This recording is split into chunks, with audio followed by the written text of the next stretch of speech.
नमस्कार दोस्तों, मेरा नाम है सुनील कुमार और आप देख रहे हैं अपना चैनल आओ मिलकर सीखें। दोस्तों, मैं लेकर आया हूं बोर्ड द्वारा निर्धारित नवीन पाठ्य पुस्तक पर आधारित कक्षा 8 इतिहास की दैनिक पाठ योजना, जो कि 2 वर्षीय बीएड व 4 वर्षीय बीए बीएड हेतु समान रूप से उपयोगी है।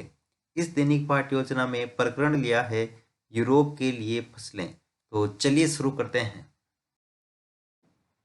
सर्वप्रथम लिखेंगे विद्यालय का नाम जहां आप इंटर्नशिप कर रहे हैं, फिर कक्षा 8 विषय इतिहास प्रकरण यूरोप के लिए फसलें और यहाँ पर दिनांक, कालांश और समयावधि 30 मिनट। फिर आएगा ये एक टेबल ड्रॉ करके शिक्षण उद्देश्य और इस तरफ अपेक्षित व्यवहारगत परिवर्तन। शिक्षण उद्देश्य में पहला लिखेंगे ज्ञानात्मक।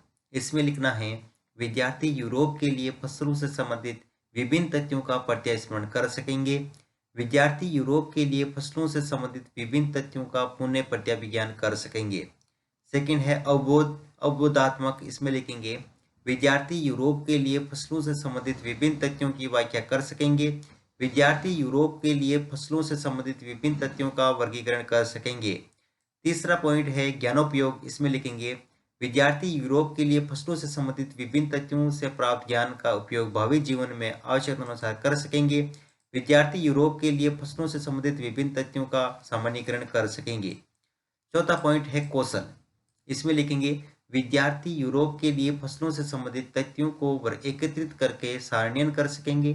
विद्यार्थी यूरोप के लिए फसलों से संबंधित तथ्यों का चार्ट बनाने की कुशलता अर्जित कर सकेंगे। पांचवा पॉइंट है अभिरुचि। विद्यार्थी यूरोप के लिए फसलों से संबंधित तथ्यों का अध्ययन करने में रुचि ले सकेंगे। विद्यार्थी यूरोप के लिए फसलों से संबंधित तथ्यों व घटनाओं पर विचार विमर्श करने में रुचि ले सकेंगे। 6 पॉइंट है अभिवर्ती। विद्यार्थी यूरोप के लिए फसलों से संबंधित तथ्यों के प्रति सकारात्मक दृष्टिकोण अपनाएंगे। विद्यार्थी यूरोप के लिए फसलों से संबंधित तथ्यों के प्रति समीक्षात्मक भावना का निर्वहन कर सकेंगे। शिक्षण सहायक सामग्री में लिखेंगे लपेट फलक, श्यामपट्ट, चौक, डस्टर, संकेतक एवं अन्य कक्षा उपयोगी शिक्षण सहायक सामग्री। पूर्व विज्ञान में लिखेंगे विद्यार्थी यूरोप के लिए फसलों के बारे में सामान्य जानकारी रखते हैं। फिर है प्रस्तावना प्रश्न, जिसमें एक टेबल ड्रॉ करके एक तरफ लिखेंगे छात्राध्यापक क्रियाएं और दूसरी तरफ विद्यार्थी क्रियाएं। अगर आप छात्राध्यापिका हैं तो छात्राध्यापिका क्रियाएं। यहाँ प्रश्न में लिखेंगे फर्स्ट क्वेश्चन, स्वतंत्रता से पूर्व भारत पर किसका शासन था? अंग्रेजों का। अंग्रेजों ने किसके माध्यम से शासन चलाया? कंपनी के माध्यम से। कंपनी ने स्थायी बंदोबस्त किस क्षेत्र में लागू किया? कृषि में। कृषि द्वारा किसका उत्पादन किया जाता है? फसलों का। यूरोप के लिए फसलों के उत्पादन के बारे में आप क्या जानते हैं? तो समस्यात्मक प्रश्न। फिर उद्देश्य कथन में लिखेंगे आज हम यूरोप के लिए फसलों के संबंध में विस्तृत अध्ययन करेंगे। प्रस्तुतिकरण, जिसमें एक टेबल ड्रॉ करके एक तरफ लिखेंगे शिक्षण बिंदु, फिर छात्राध्यापक क्रियाएं, विद्यार्थी क्रियाएं, विधि पर विधि, श्यामपट्ट सार। शिक्षण बिंदु में फर्स्ट पॉइंट विभिन्न फसलों का उत्पादन। विकासात्मक प्रश्न में फर्स्ट क्वेश्चन, भारत देश की अर्थव्यवस्था किस पर निर्भर है? कृषि पर। कृषि द्वारा किसका उत्पादन किया जाता है? फसलों का। विभिन्न प्रकार की फसलों के उत्पादन के बारे में आप क्या जानते हैं? तो निरुत्तर विधि में प्रश्नोत्तर विधि। छात्र अध्यापक कथन, जिसमें लिखेंगे अंग्रेजों ने यह महसूस किया कि ग्रामीण इलाके न केवल राजस्व प्राप्त कर सकते थे, बल्कि यूरोप की जरूरतों के हिसाब से सही फसलें भी पैदा कर सकते हैं। 18वीं सदी के आखिर तक कंपनी ने अफीम और नील की खेती पर पूरा जोर लगा दिया था। इसके बाद लगभग 150 साल तक अंग्रेज देश के विभिन्न भागों में किसी न किसी फसल के लिए किसानों को मजबूर करते रहे। बंगाल में पटसन, असम में चाय, संयुक्त प्रांत वर्तमान में उत्तर प्रदेश में गन्ना, पंजाब में गेहूं, महाराष्ट्र में पंजाब में कपास, मद्रास में चावल। अंग्रेजों ने अपनी जरूरत की फसलों की खेती को फैलाने के लिए कई तरीके अपनाए। यहाँ विद्यार्थी क्रिया में लिखेंगे विद्यार्थी ध्यानपूर्वक सुनेंगे तथा मुख्य बिंदुओं को अपनी अभ्यास पुस्तिका में लिखेंगे।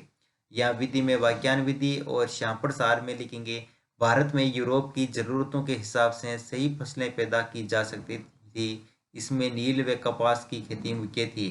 फिर बोध प्रश्न में लिखेंगे फर्स्ट क्वेश्चन, कंपनी ने किन फसलों के उत्पादन पर जोर दिया?